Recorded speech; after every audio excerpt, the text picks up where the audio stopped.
We're here because Donald Trump, on January 6th, tried to light democracy on fire, tried to wreck this country, tried to steal an election, as Alex just said, by trying to dial in for 11, almost 12,000 votes. And here we are, in open and plain sight, before one vote is cast in the 2026 midterm election. And here he is once again trying to rig the system. He doesn't play by a different set of rules. He doesn't believe in the rules. And as a consequence, we need to disabuse ourselves of the way things have been done. It's not good enough to just hold hands, have a candlelight vigil, and talk about the way the world should be. We have got to recognize the cards that have been dealt.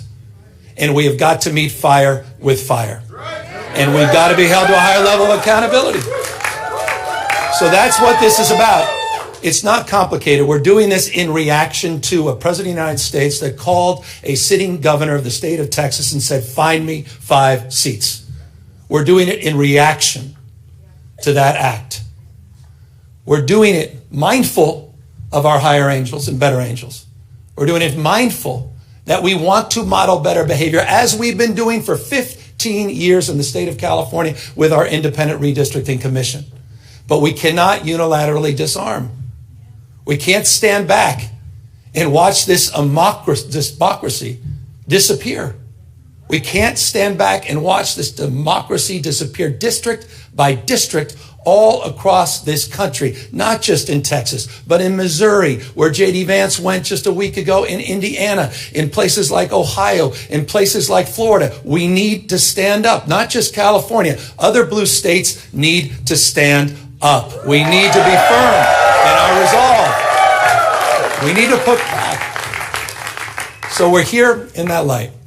And I'm grateful to have remarkable partners in the legislature. It's a tall task. We're asking them for 2/3 of a legislative consent, but this is the difference. This is the difference between what's happening in Texas and what's happening here in California. We didn't receive a phone call from the President of the United States to then quietly go in the back room and start drawing maps and legislatively try to jam them through against the consent of the people. We're doing precisely the opposite. We're working through a very transparent, temporary, and public process. We're putting the maps on the ballot, and we're giving the power to the people. This will be the first redistricting that's ever done that. That's the difference. We tried to raise the standards, and these guys are not playing by any set of rules. So this time requires us to act anew, not just think anew. And so I'm grateful to all of the remarkable leaders that have stepped up this unifying effort here in the state of California. And we'll be asking for the people on November 4th, a special election coinciding with a lot of local municipal elections, to provide a temporary pathway for congressional maps. We will affirm our commitment to the state independent redistricting after the 2030 census, but we're asking the voters for their consent to do midterm redistricting in 2026, 2028, and 2030 for the congressional maps, to respond to what's happening in Texas, to respond what Trump is trying to excite. And we'll do so in a way that also affirms our desire as a state to level the playing field all across the United States. We believe in a national independent redistricting framework. And we believe that's the right goal and the right thing to pursue. Thank you, everybody. Thank you guys for being here. He's a failed president. Who else sends ice same time having a conversation like this? Someone who's weak. Someone who's broken.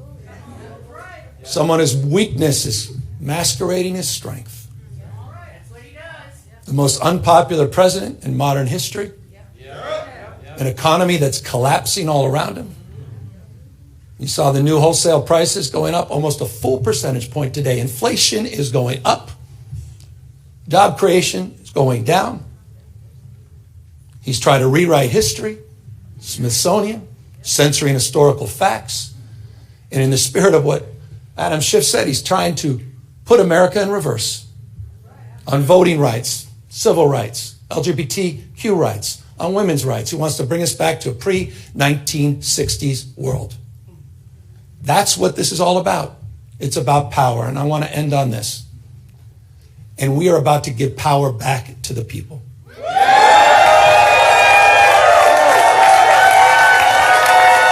You have, on November 4th in California, you have the power to stand up to Trump. You have the power to declare that you support a system that is not rigged. You have the power on November 4th to stand up for people that are being bullied. You have the power to stand up for people that are being intimidated. You have the power to stand up to the rule of law. We're giving the people of this state the power to save democracy, not just in California, but all across the United States of America. I hope we are waking up to this reality. Wake up, America.